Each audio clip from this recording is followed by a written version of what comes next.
I don't want to be remembered, Bola snarled, face contorting. I want vengeance. Suddenly, the ground pulsed. The roots of the hanging tree began to writhe, slithering like serpents. One root burst from the earth, wrapped around Amara's ankle, and yanked her off her feet. She hit the ground with a scream. More roots rose, clawing toward her body, tangling her limbs. Bola descended slowly, mouth stretching open in an unnatural, endless scream. From the hollows of the tree, faces emerged, half-formed, twisted. Women, girls, all of them are hanging. All of them were screaming silently, their eyes fixed on Amara. You walk freely because you still breathe, Bola whispered, hovering above her like smoke. A root curled around Amara's neck. She gasped, kicked, reached. Her fingers found the statue. In one final act of desperation, she pressed it to her chest and whispered her grandmother's prayer. Subscribe to the channel so you don't miss out on epic adventures like this. The villagers often whispered about her. They said Amara was strange, a quiet girl with 2 large eyes who spent more time in the graveyard than with her own classmates. Children avoided her. Mothers pulled their little ones close when she walked past. Even the elders kept their gazes lowered in her presence. Amara didn't care. The graveyard, just beyond the rusted iron gates at the edge of Aiyetoro village, felt more like home than the cramped house she shared with her grandmother. There was a peace in the stillness, no judgment, no noise, just wind and earth and the silence of the forgotten. But lately, the silence wasn't so silent. She first heard it 3 weeks ago, while sitting beneath the Udala tree that shadowed her favorite gravestone, the cracked one with no name, just the carved image of a butterfly. It had been faint, barely more than the rustle of leaves. "Help me." Amara's body froze, the book in her lap sliding to the grass. She waited, listened. Nothing. She'd almost laughed at herself. Maybe it was her imagination, or maybe she was finally losing her mind like Mama Aiyetoro warned she would. Always keeping dead company, the woman would sneer. You go soon join them. But then it happened again, and again. Always at dusk, always near the same grave. Now, sitting there again beneath that tree, Amara watched the sun melt into the horizon. The sky flamed orange and purple. Shadows stretched long fingers across the field of graves. "Please," a whisper, closer this time. Amara's fingers tightened around the hem of her skirt. "Who are you?" she whispered, heart thudding. "They buried me without knowing the truth." The voice came not from a direction but from within the air. All around her, sad, young, male. She stood slowly, dusting herself off, and approached the gravestone with the butterfly. "I can hear you," she said carefully. "I don't know why, but I can." There was a pause, then a sigh, like relief. "You're the first in a long time." Amara glanced around. The wind had died. The birds had gone silent. "What happened to you?" The whisper hesitated. "My uncle. He poisoned me, said I was too sick to be saved. No one questioned it, not even my mother. They just wept and buried me." Her breath caught. A boy, killed slowly, quietly, his death folded into grief like a lie dressed in white. "Why?" Amara asked. "He wanted everything, my father's land, the house. He said the gods chose him to lead the family, but I was the first son, the true heir." Amara stepped closer to the gravestone. Her fingers brushed the cold stone. "I'll help you," she whispered. "You shouldn't be forgotten." The leaves rustled in response gently, like a thank you. Behind her, someone clapped. Startled, Amara turned. A figure stood by the gate tall, cloaked in shadows, watching. "Playing with ghosts again, girl?" It was Baba Kola, the village caretaker. His voice was rough, eyes narrowed. Amara didn't answer. She turned back to the gravestone, but the air was still again. The voice was gone, only silence remained. But for the first time, Amara knew that silence wasn't empty. The next morning, Amara woke with dirt beneath her nails. She stared at her hands for a long time before washing them in the wooden basin by the window. It happened again. Another sleepwalk, another visit to the graveyard, except this time she had no memory of it. Only the soil under her nails and the faint taste of ash in her mouth. Dreams again? Grandma asked over breakfast, without looking up from her plate of steaming yam and pepper stew. Amara didn't answer. She chewed slowly, watching her grandmother's wrinkled hands stir her food with the same patience she used in everything except when it came to talk of the dead. "You shouldn't go there so often," Grandma finally muttered. "There are things in that place that don't forget or forgive." Amara lowered her gaze. "But what if they need help?" Grandma's hand paused mid-air. "Help?" she asked carefully, voice quieter now. Amara hesitated. She wasn't ready to tell her everything. Not yet. "Just forget it," she mumbled. But her grandmother didn't move. Her eyes, still sharp despite her age, rested on Amara's face. "You hearing them now?" Amara looked up, startled. "You knew?" she asked. Grandma sighed, her eyes cloudy with old memories. "I knew it would come for you, the same way it came for me and my own mother before me. We carry the gift, or the curse, depending on how you see it." Amara's heart beat faster. "Why didn't you tell me?" "Because you are still a child, and because knowing doesn't stop it, it only makes it harder." Silence passed between them like smoke. Grandma stood and crossed the room to a rusted tin box under her bed. She pulled it out, opened it, and retrieved something wrapped in red cloth. "This," she said, handing it to Amara, "was my mother's. It helped her listen and stay safe. You'll need it soon." Amara unwrapped the cloth to reveal a smooth black stone, etched with ancient symbols and protective markings passed down through generations. The surface as though it remembered every hand that had held it. Later that afternoon, Amara returned to the graveyard. She carried the figurine in her pocket, her fingers brushing it nervously as she approached the nameless grave. Her heart beat like a drum as the sky darkened again into twilight. "I'm here," she whispered, kneeling beside the stone. At first, there was nothing. Then, slowly, a chill, a familiar voice. "I didn't think you'd come back." "I said I'd help you," she replied. "You can't trust everyone," the voice said.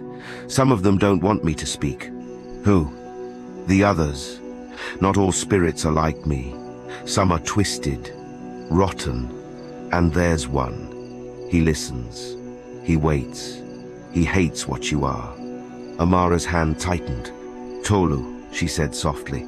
"That's your name, isn't it?" The air trembled. "Yes. And you want me to find the truth about your death?" A longer silence. "If I don't rest, he'll come for me, and for you too." Behind her, a gust of wind blew so hard it knocked over 3 gravestones. Amara spun around, heart racing. But no one was there, except the whisper in her ear, colder this time. "He knows you now." That night, Amara couldn't sleep. She lay on her mat, the black stone clutched tightly in her palm, its carved symbols digging into her skin. The whispers had faded for now, but the boy's warning echoed louder in her mind than any spirit's voice. "He knows you now." What did that mean? Who was he? A shadow flickered outside her window. A bird? A branch? Or something to watch? She sat up and turned to the small altar her grandmother kept near the doorway, a wooden shelf holding a calabash, a small lantern, and 3 cowrie shells arranged in a triangle. Amara had always thought of it as an old woman's superstition, but now it felt like protection. She stood quietly and moved toward her grandmother's room. The door creaked open before she even knocked. "You're not sleeping," Grandma said from her bed, eyes already open in the dark.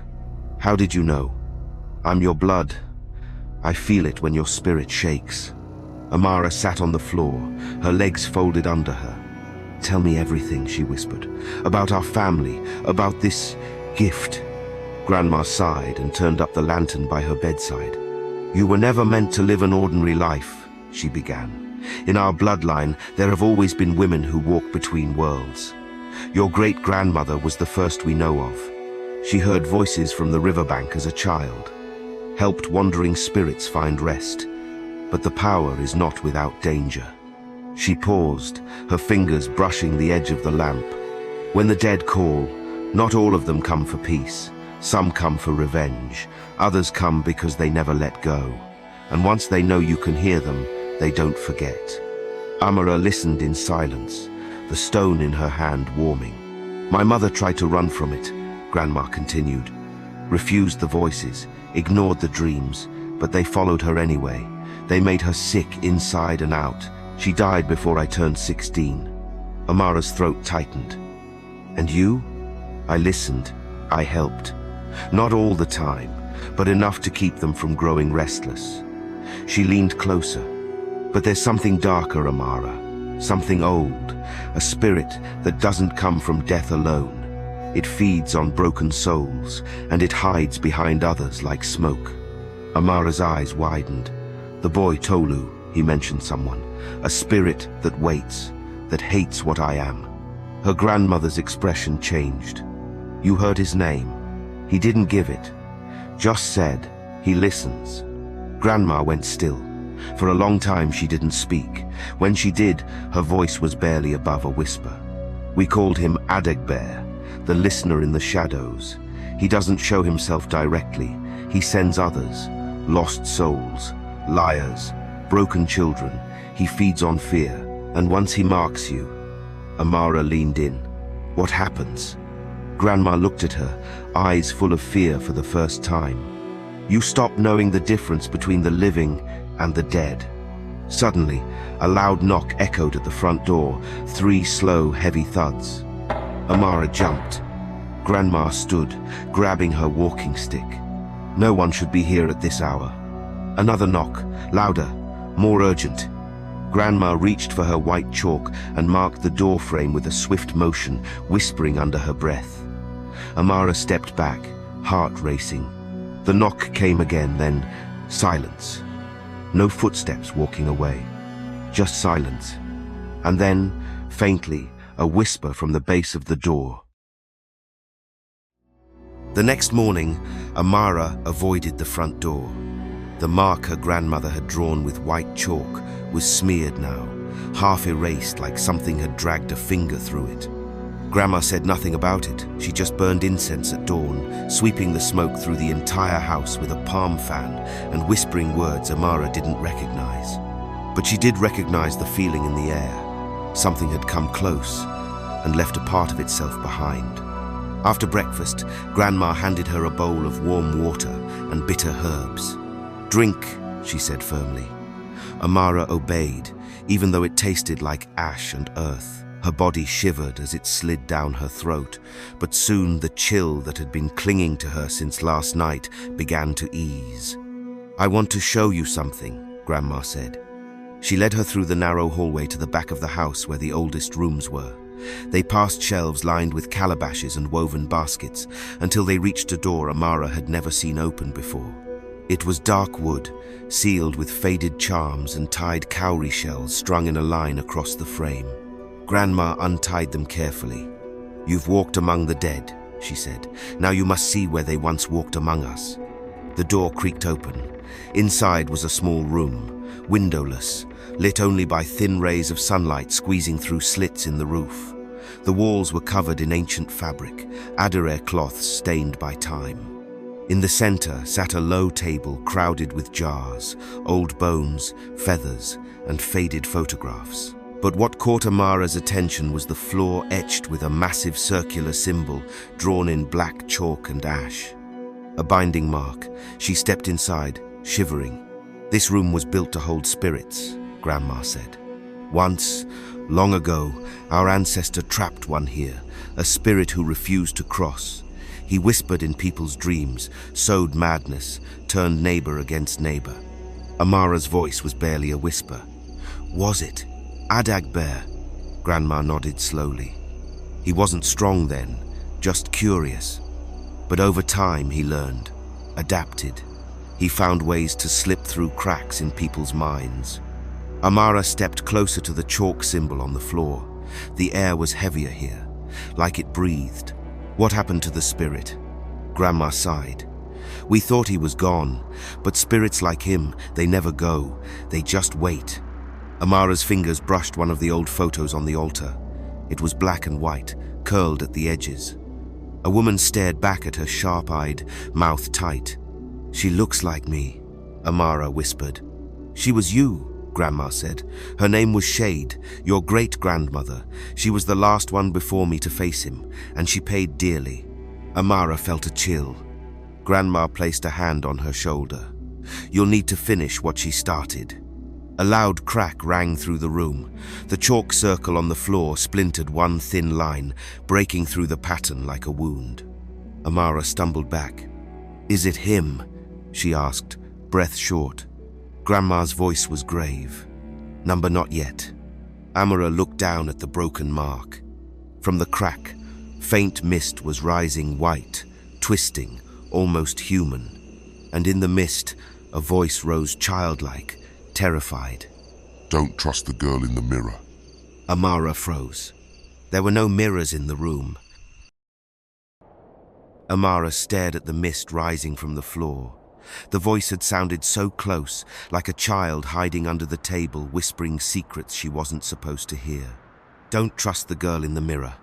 There were no mirrors. None. But Amara could feel that cold, glassy presence pressing against the room, like something watching from the other side. She stepped back. Her grandmother quickly sprinkled salt across the broken chalk line on the floor. The mist recoiled, hissing softly, before dissolving into the air like smoke. That spirit wasn't meant to speak, Grandma muttered, kneeling as she traced new symbols into the floor with white chalk mixed in palm oil. Something has loosened the bindings. Amara didn't ask how. She already knew. It was her. Ever since she spoke with Tolu, something had opened. A veil, a passage, whatever it was no longer sealed. And now the things beyond it were stirring. I need to know everything, Amara said. Her voice wasn't shaky this time. It was calm, steady, like the dead standing at the edge of a river. Grandma looked up from the floor. If you step into this path fully, you can't turn back. Once the spirits know your name, they will follow you, forever. Even the ones who hate you. I'm already in it, Amara said. Whatever this gift is, I have it. I hear them, I see them, and now they know me. Grandma studied her for a long time before nodding. Then we begin tonight. That evening, under the thick scent of burning herbs, Amara sat cross-legged in the center of the sealed room. Her grandmother placed 4 objects around her, a bowl of river water, 3 cowries, a black feather, and a strip of white cloth. These are your anchors, Grandma said, to remind your spirit of who you are when you walk among those who forget what they used to be. Amara held the black stone in her palm, steadying her breath. Her grandmother began to chant low, rhythmic, ancient. The floor beneath her tingled. The air grew colder. Then the light shifted. Everything around her went quiet. No birds outside, no wind in the trees, no sound at all. Only the beat of her heart and a new presence in the room. You shouldn't have come here, girl. She opened her eyes. The world had changed. She was no longer in her grandmother's room, but in a mirror version of its same layout, same objects, but drained of color and covered in shadows that moved on their own. The walls wept water. The ceiling was missing, and standing by the door was a girl who looked exactly like her. But her eyes were too wide, her smile too sharp. Her shadow moved before her body. Amara stood slowly. You're not me. The other girl tilted her head. I'm what's left if you give in. If you stop choosing the live, I'm the truth that waits in all of us. And Adagbear, he likes me better. The room began to crack, shadows pulling at her feet. Then Grandma's voice cut through the veil, distant but firm. Come back, child. Amara clutched the stone. You're not real, she whispered. The mirror girl lunged. But Amara slammed her eyes shut, focused on her heartbeat, and stepped back. When she opened her eyes, she was back in the room. Sweat clung to her skin. The candles were out. Grandma rushed to her, holding her close. You crossed, she whispered. You've entered their world. Amara, still shaking, nodded. I saw her, the one I could become. and for the first time, she realized not all spirits were dead. The village of Aiyetoro had many stories. Some whispered behind closed doors, others were scratched into walls by those who couldn't speak. But none was more feared than the story of the hanging tree. It stood at the edge of the forest, alone and rotting, its twisted limbs reaching like fingers toward the sky. The older villagers avoided it, spitting on the ground when they passed. Children were told it was cursed, that anyone who slept beneath it would wake up dangling from its branches.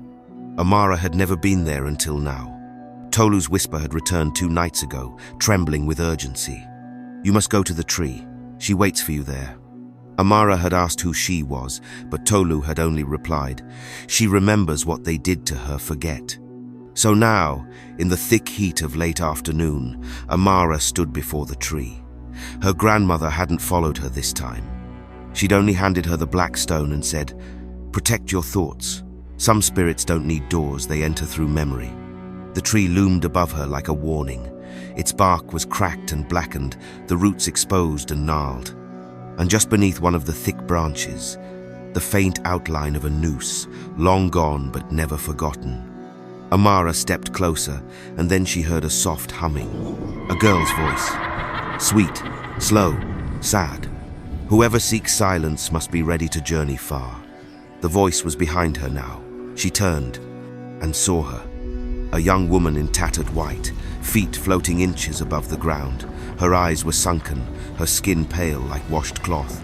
Her neck bore the bruised imprint of a rope, and her fingers trembled as she reached out. Amara didn't run. "Who are you?" she asked, voice steady. The woman didn't answer. She floated slowly toward the tree and gestured to its trunk. Amara followed, unsure, until she saw a carving, almost invisible, a name. Bola. The spirit finally spoke. Her voice cracked like old wood. "They said I poisoned him." Amara knelt. "Who?" "Chief Olanye. I worked in his house, his food, his drinks, his room. They blamed me when he died in his sleep." "They hanged me," Bola whispered. "Said I poisoned a chief, but he touched me. Every night. They all knew, but they needed someone to blame, so they chose the girl with no family." Amara listened, heart sinking. "You smell like the ones who watched me die." Amara's breath shook. "I came to help." "Help?"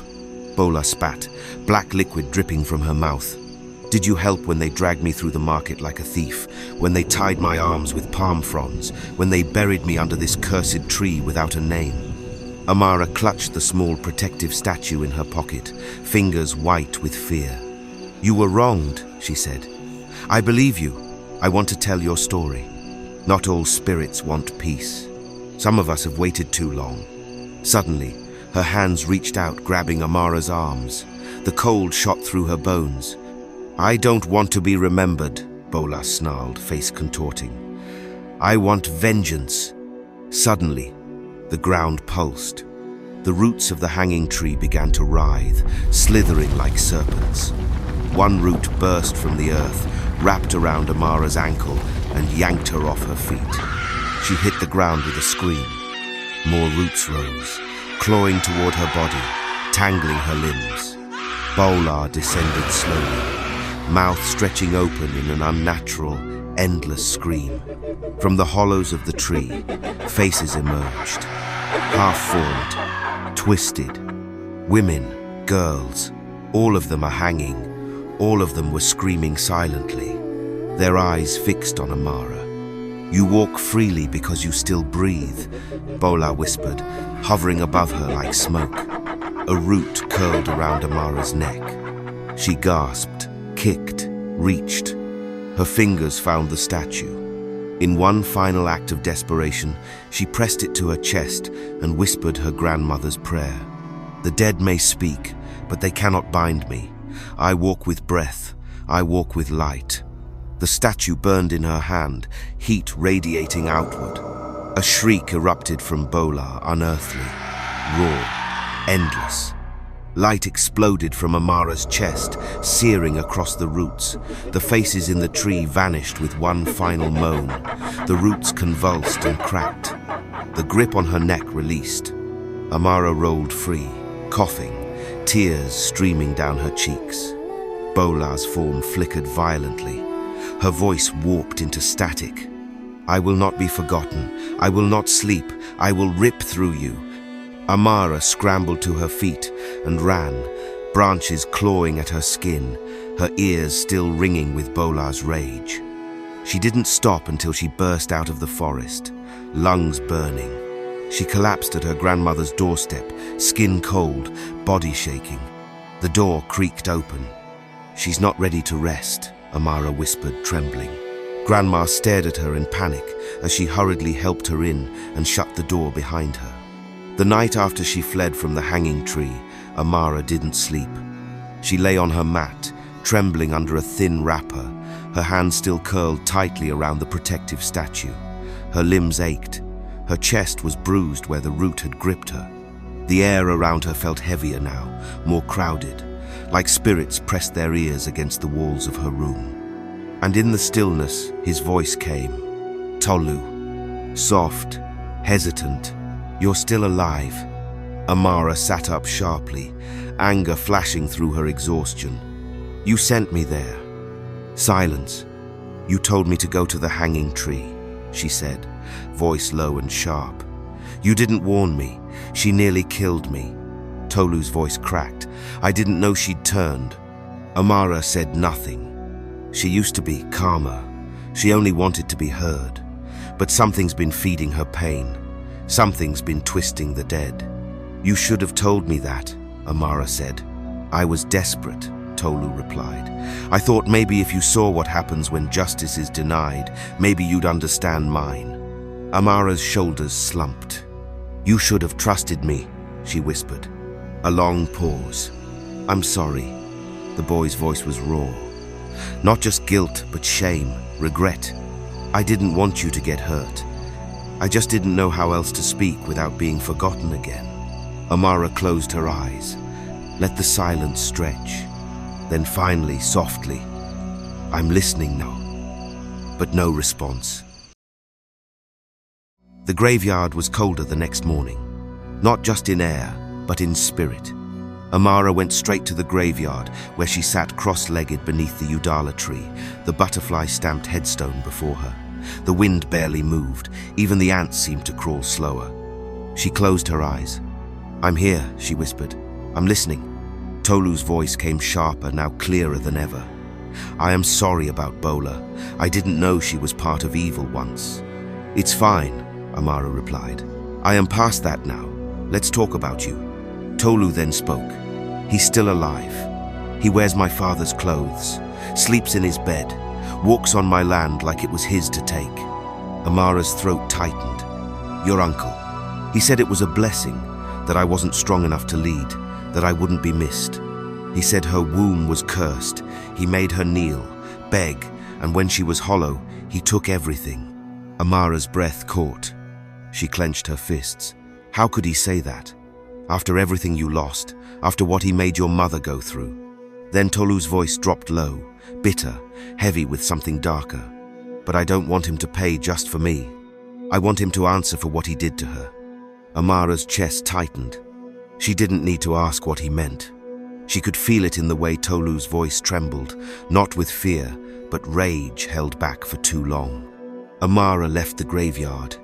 Later that evening, with Tolu's voice guiding her, she walked through to the edge of the village, to the old quarter where the houses were sunken into silence. There, behind a half-broken compound wall, sat a crumbling house. Ivy crept over the windows. The gate hung crooked. This had been Tolu's home. Now, his uncle lived there alone. Amara didn't knock. She waited, watched, and when the man left for the stream, she slipped in. The door creaked like it hadn't been opened in days. Inside, the house smelled of dust and perfume. Ghosts lingered in the air. Tolu's presence pulled her forward, past the hallway, into the kitchen. There, beneath the hearth, was a loose tile. She dug with her fingers until they were raw. Dust rose in clouds. Then she found it. A small, sealed gourd, wrapped in red cloth, cold. When she opened it, the smell nearly knocked her back. Bitter leaf, camphor, sulfur, and something else. Something decayed. Inside, charred herbs, a child's braided bead, and a bone fragment. Tolu's. She held it tightly, heart pounding. She had found the proof she needed. She didn't take it to her grandmother. She took it to Baba Kola. When she got to the caretaker's place, he watched her carefully as she placed the gourd before him on a stool behind the village shrine. "I know what this is," he muttered, voice low. "Then speak." He shook his head. This was buried deep, hidden for a reason. Tolu didn't die of fever, Amara said. He was poisoned by his uncle, for land, for power. That gourd holds the truth. Baba Kola looked at her, then at the gourd. "You want justice," he said. "Justice is blood for blood. I want the truth spoken. I want people to know." He nodded slowly. "Then let's wake the ancestors." That evening, Kola called the council of elders to the shrine. The gourd was placed in the center, surrounded by ash, palm fronds, and ancestral bones. Amara spoke. She told them about the grave, about the whispers, about Tolu's last days, the poisoned stew, the silence of his mother, the uncle's sudden inheritance. Some elders scoffed, but Baba Kola held up the gourd.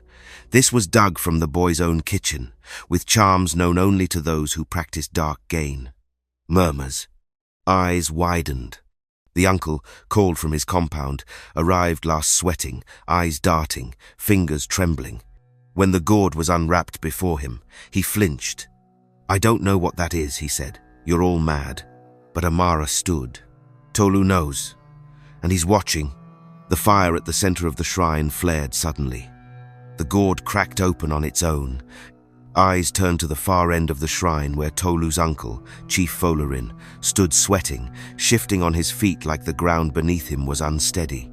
"That's a wicked lie," he growled. "The boy was sick. Everybody knew it." The gourd cracked. A sharp pop echoed like a bone breaking, and suddenly the wind dropped dead. The trees stopped rustling. Even the fire went still. Then it came the scream. A boy's scream. High, agonized, piercing the bones of everyone who heard it. Amara staggered back, clutching her chest. Folarin froze. "Tolu," he whispered. His eyes went wide. He took a step back, then another. Where is he? No. No one else could see it, but Amara felt it. Tolu had arrived. Standing by the fire, eyes glowing, clothes tattered in the spirit wind, his gaze fixed like a knife. Folarin began to tremble. "Stop looking at me," he begged. You're dead. I gave you stew, yes, but you weren't supposed to scream. You were supposed to sleep. I did the sacrifice right. I did it right." The elders gasped. One stood. "Folarin, what are you saying?" But the man was already breaking. He dropped to his knees, clawing at his own face. "I needed the land," he sobbed. "Your father left everything to you. You were just a boy. What would you do with inheritance, eh? I was drowning in debts, do you hear me?" He began to wail. "I boiled the herbs myself. I poured them into your soup. You cried when you ate it. I told your mother it was malaria. I watched you stop breathing in your sleep and I felt nothing." Silence fell. From the back of the crowd came a sharp, guttural cry. Everyone turned. It was Tolu's mother. Wrapped in faded purple, barefoot, her wrapper loose, she pushed through the elders like a woman possessed. "You lied to me!" she screamed, her voice hoarse. "You sat in my house. You ate from my hand. You said he was cursed." Folarin began to shake as she reached him. She dropped to her knees beside his writhing body and began to rip at his agbada, tearing the fine white cloth until it hung in strips. "You wore my husband's cloth like a king while my son rotted in the earth. You took his name. You took his future." She struck him, palms open, beating his chest. "You said you prayed for him. You said you loved him." He howled, curling away from her. Tolu's spirit hovered, unseen by most, but Amara felt the weight of his gaze settle. His mother's screams turned into deep sobs, the kind that pull from the belly. She collapsed on the shrine floor, shaking. I washed his feet the night before, she cried. I kissed his forehead. Baba Kola moved to her side, gently lifting her up. You were lied to, he said, and your son knows the truth now. Folarin shrieked and collapsed. Forgive me, he howled. The elders watched in stunned silence as he began to laugh. A dry, broken laugh. Quiet at first, then louder, then gasping. One elder stepped back. He's not alone anymore. Baba Kola nodded grimly. Justice has made its home in him. Take him out of here. The elders screamed out as two men came in to drag the mad Folarin out. Tolu's voice whispered to Amara again. Tell her I am going to be in a better place. I just wanted her to know the truth. Amara stepped forward and said the exact same words. Tolu's mother looked up at her, eyes wide and wet. And in that moment, through all the grief, shame, and ashes, something inside her loosened. That night, Amara returned to the grave. She brought flowers, jasmine, soft and sweet. She knelt by the butterfly stone. And Tolu spoke, one last time. Now they know what he did. Does that mean you can rest? A pause. You listened. That's more than anyone else ever did. Amara smiled sadly. Go in peace. A soft wind brushed her cheek warm, full of thanks. Then, silence. True silence. No whispers, no wind. Only the sound of the earth exhaling. The villagers are whispering again, but this time about Amara. They don't cross the street when she passes. Not anymore. Now, they stop mid-conversation, lower their voices, watch her out of the corners of their eyes like she might summon the dead from under their feet at any moment. The girl who speaks to ghosts. The girl who made a grown man confess in front of the shrine. The girl who called fire to bear witness. Amara walks through the market with her head down, basket in hand, the protective statue tucked under her wrapper. She hears them, every murmur. She's not normal. Her eyes don't blink like ours. Be careful. She brought back the boy. She says nothing. But inside her chest, her heartbeat is louder than the drums of Sango. Baba Kola finds her near the stream that evening, rinsing yam peel under the running water. You've started something, he says without greeting. Amara doesn't look up. He deserved to be heard. Yes. But now the veil is thinner, the spirits are watching, and something else is listening. She looks at him then. You mean Bola? Kola shakes his head. Number, I mean something older, something that uses spirits like masks, something that eats the cries of the forgotten. Amara's fingers pause in the water. Adigbear. Kola's mouth tightens. The elders say it's just a myth, a name passed down in fear. But you've already seen his shadow. You saw it in Bola. She almost killed me, Amara says. She's still angry. She's more than angry, he replies. She's been corrupted, fed. She's no longer just a victim. Kola kneels beside her, his voice softer now. You helped a boy find justice, but not all the dead want justice. Some want power, and some want revenge so strong they'll tear the world to get it. Later that night, the wind in Amara's room speaks in tongues. She lights 3 candles and draws a circle of salt. The whispers don't stop, but they don't enter either. She closes her eyes and listens. Tolu is gone. That much is clear. But Bola's scream still lingers in her blood. And someone else is speaking now. Not a whisper, a growl. Later that day, her grandmother takes her hand in silence and places a second statue in her palm. This one is older, rougher. Its carved face is twisted in pain and fury. From your great-grandmother, she says. She faced the thing you're facing now. She survived. Barely. Amara holds the statue to her chest. What was it? Her grandmother doesn't answer. She only says, it doesn't knock, it seeps. Outside, a child runs past her window laughing 1 second, then stopping. The child turns and stares at her for too long, smiling too wide with black eyes. She immediately knew something was off, and this time she was ready.